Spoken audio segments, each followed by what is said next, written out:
everyone. My name is Olivia Spencer. I'm a sophomore civil engineering major and sustainability minor at Clemson University. I'm currently completing an exchange program at the University of Agder in Kristiansand, Norway.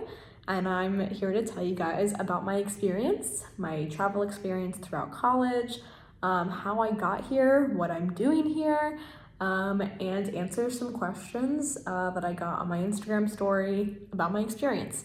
So let's get right into it. Okay, so first up, I want to tell you guys about the travel experience I got before I did my study abroad. So I hadn't really traveled out of the East Coast very much when I started college. So one of my goals when I got to university was to travel. I had two goals mainly. Travel obviously was one of them, and the other one was to serve my community and get involved in lots of humanitarian efforts. My dream job is to be a professor of humanitarian engineering, if that makes sense at all with my goals. So the first travel experiences I did were with Clemson Core. This is the Center for Outdoor Recreation and Education, or Center for Outdoor and Recreation Education. I can't remember where the and goes, but if you look up Clemson Core, you can find so many different clinics and so many different trips that you can partake in. I really recommend checking them out if you haven't heard of them, if you're a Clemson student. But anyways, the first two travel experiences I did was with them. And so the first one was a backpacking trip in Pisgah National Forest, and the second one was a backpacking trip in Big Bend, Texas. And this is how I started getting comfortable with being outdoors, stepping out of my comfort zone, and traveling without like my family or without a group I'd really known beforehand. After this, at the end of my freshman year, I went on a trip with Clemson Engineers for Developing Communities. Again, gonna plug them here.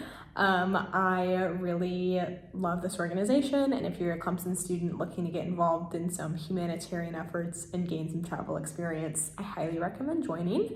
But we were doing some research with the University of the Virgin Islands and the US Virgin Islands, so I went on a trip there with a few students and my professor. This was my first plane ride. This was a very significant trip for me, and this helped me kind of get comfortable with airports and flying and going out of the US, even though the US Virgin Islands is still in the US, but it kind of felt similar to international travel, if you know what I mean. My next travel experience was with a company called Global Treks and Adventures, LLC. I love them. We did a trip to Iceland. As a college student, you can do so many trips: Iceland, Spain, Hawaii, etc. They're phenomenal, and you can go with them and help contribute to a traveler's guide publication and gain real-world academic research experience while you're there. So I went to Iceland with them. I spent a week researching with them and a total of 2 weeks there because my mom and I did a few extra days as well. So that was a really fun experience, and these helped me set up for my current study abroad and gave me the comfortability to go out by myself and study abroad in Norway. So the reason why I'm here and why I'm doing this exchange particularly is because I'm a part of a research group, and I'm on a grant that is for engineering education, engineering and science education. We're particularly looking at interdisciplinary STEM education research and kind of how we can better teach STEM concepts. So I started with a class back last semester. It's called a creative inquiry. So if you're in Clemson, you're familiar with that term. If you're not familiar with that term, it's basically a research group, or kind of like sometimes it's like professors' passion projects that you get to be a part of, but they're not like a core class. It's not like a lecture class typically. So I started with the creative inquiry last semester, which is kind of the preface or the prerequisite to the study abroad. And then we've continued our research while we're here, but through the lens of Norway. It's been really incredible, this grant and research that I'm doing also allows me to have my flights and my housing covered. So if you're a student worried maybe about cost of study abroad, I highly recommend looking at trips with research groups that may have grants or funding attached to them, because that could really help you.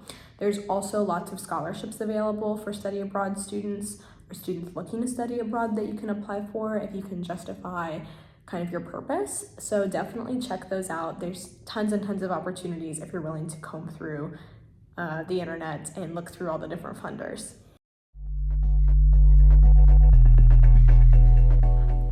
So as far as like what I'm doing here in Kristiansand, like what my typical day looks like, I'm taking 4 different classes. I'm taking Norwegian for international students, which has been great. That's kind of just an extra class that doesn't count towards anything for me, but I just wanted to do it to learn more about the culture here. I'm also taking Examen Facultatum, which is a Latin phrase, and it is about the science of humanities. So I'm using that to cover a general education credit back home.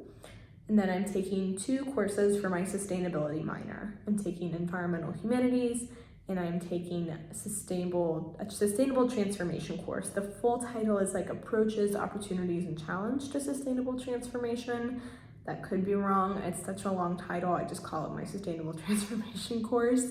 And then I'll be starting a mentoring course here this week to learn how to mentor students in an academic setting. As far as what I'm involved in my city, I've started taking dance classes with KSI, which is the Kristiansand the student sports group. I don't remember exactly what the acronym is because it's in Norwegian. I do trivia on Tuesday nights with my friends, where we go and we win money so we can pay for our dinner the next week at the same place and hopefully win more money to keep carrying it on.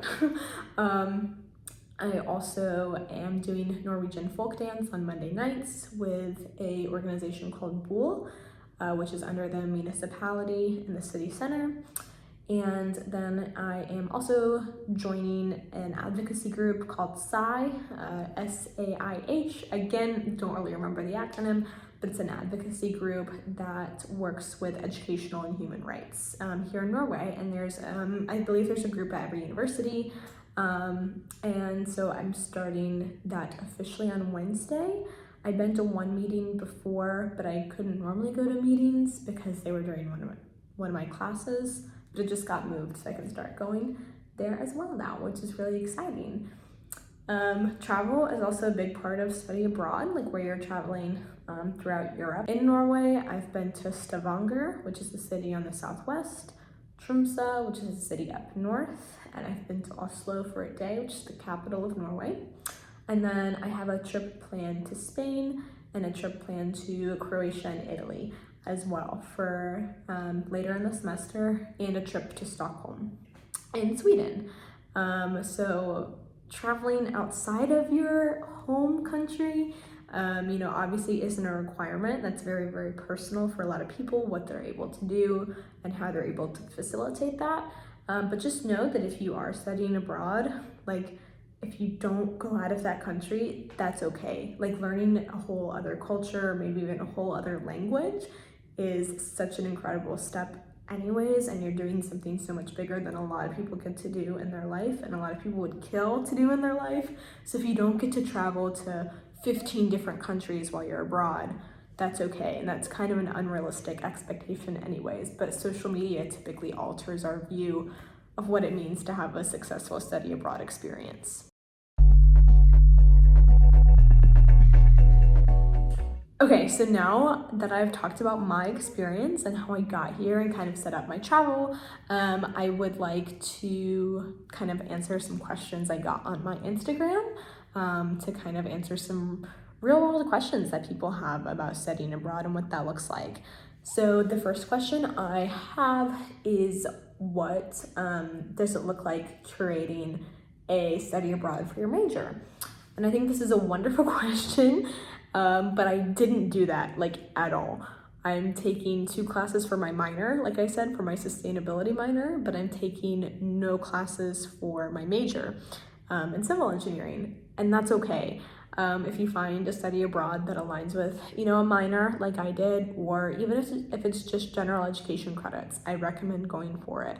Or if it's just maybe classes that you're passionate about, maybe it's a faculty directed study abroad and they're teaching like a set 2 to 3 courses and it just seems fun.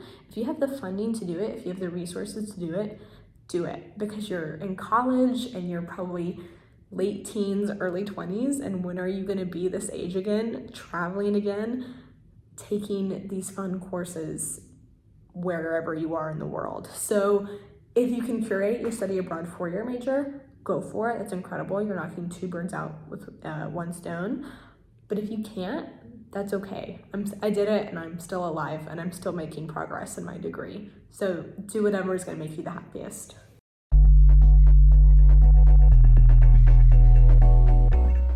Okay, my next question I got was about budgeting. So like I said earlier, I am on a grant with the research group here.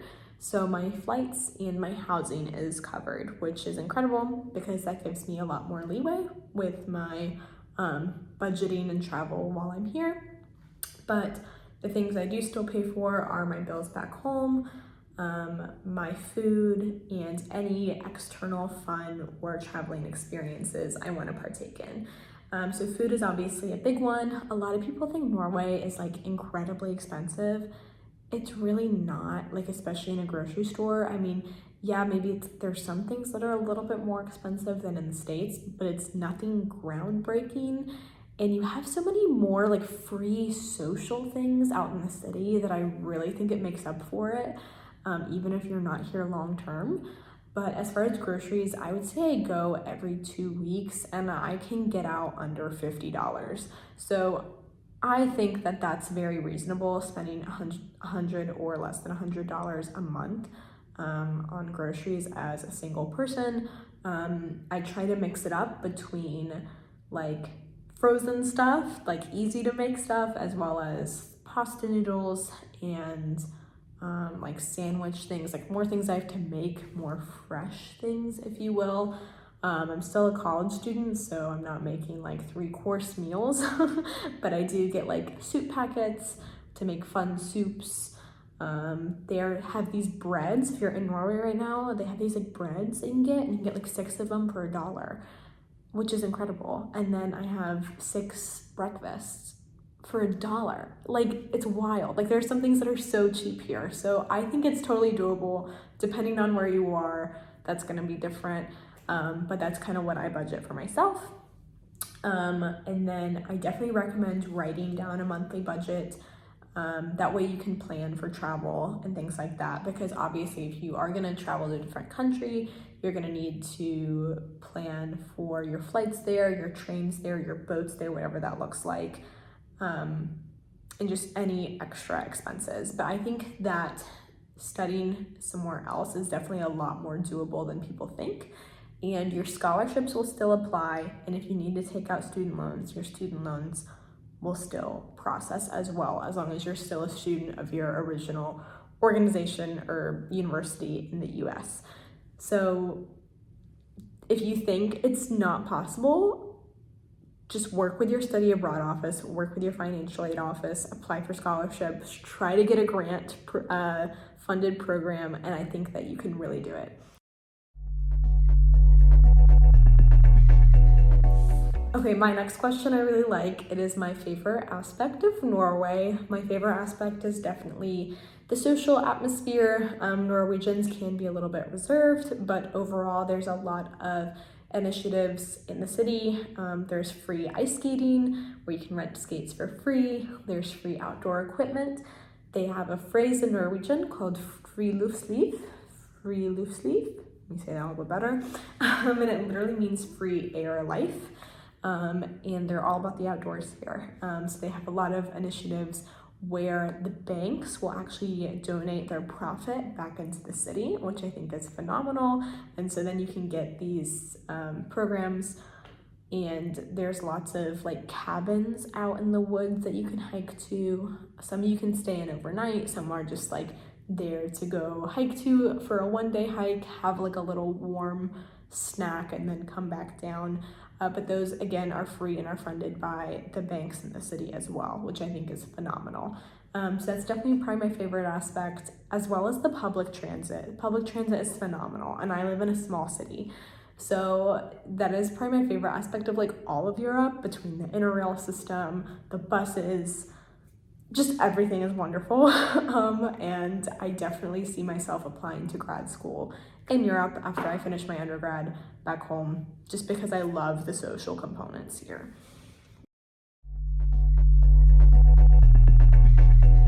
Okay, my next question was tips for a first-time traveler. I love this question because, again, I didn't really start traveling until I was in college, which is when I got on my first plane and everything like that. So my tip is to embrace the unknown, embrace the nervousness, embrace everything that comes with it. If you're traveling alone, particularly as a first-time traveler, or like without your parents or without your family, it can definitely be very nerve-wracking, but I think that's like so fun, if that makes sense. I feel like the nerves are fun. So if you're a first-time traveler and you're super nervous, like kind of like I was, don't be. Embrace it, embrace the experience, live in the moment, take pictures, and love it, and do it again. Okay, my last question is so fun. It is where to next? So during my study abroad, like I said earlier, I'm going to Spain, Croatia, Italy, and Stockholm in Sweden. But as far as what I'm going to be doing later in life after my study abroad, I have a couple bucket list items. Backpacking, like 3 months from Egypt to Morocco, is like number one on the bucket list. Really want to go to India. I really want to go to Alaska or Canada and backpack there.